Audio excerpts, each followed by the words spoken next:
So I just thought I'd do a quick video on the fact that the RAMs came today for the boot door.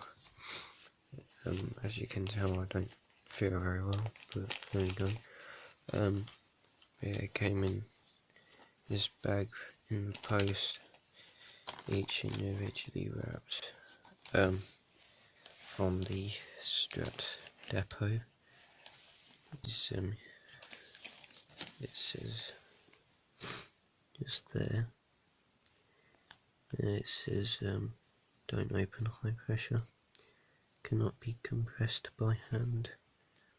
And then the part on there, these are definitely hopefully going to be stronger than the ones that are on the car at the minute that are completely broken. They just literally pop on the ball bearings at each end, and then the other ones pop off by putting a screwdriver in that slot just there and taking them off. I may make another bit of this video tomorrow when we fit them and sort out the leak and everything else.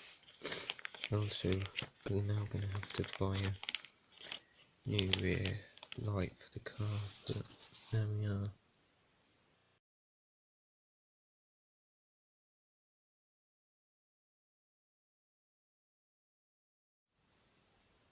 I thought I'd just do a quick update on the Corsair after my last video saying about the different issues with it. The boot struts have now been replaced, and I'll show you them in a bit. And then the vents in the boot have been resealed in place, so hopefully now there won't be a leak in there anymore. But at the minute there hasn't been much rain to test that, but so far it's okay. I'll show you a picture of the vents in a bit when we took the bumper off. But and then we've got a problem. Our USB charger broke, but got a new one coming in the post.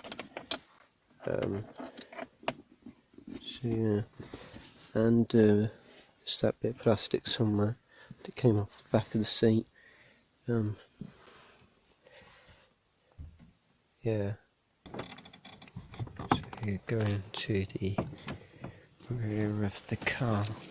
So look at the boot. It opens a lot more better now. These new struts, as you can see, and then still got this bit of plastic to put back, but yeah, that will happen sometime. But the water used to collect in this part, and then there was this hole just here. It used to run down into the tyre bay, but hopefully that is now fixed. There's the vents that are in this part. That's what we had to take out.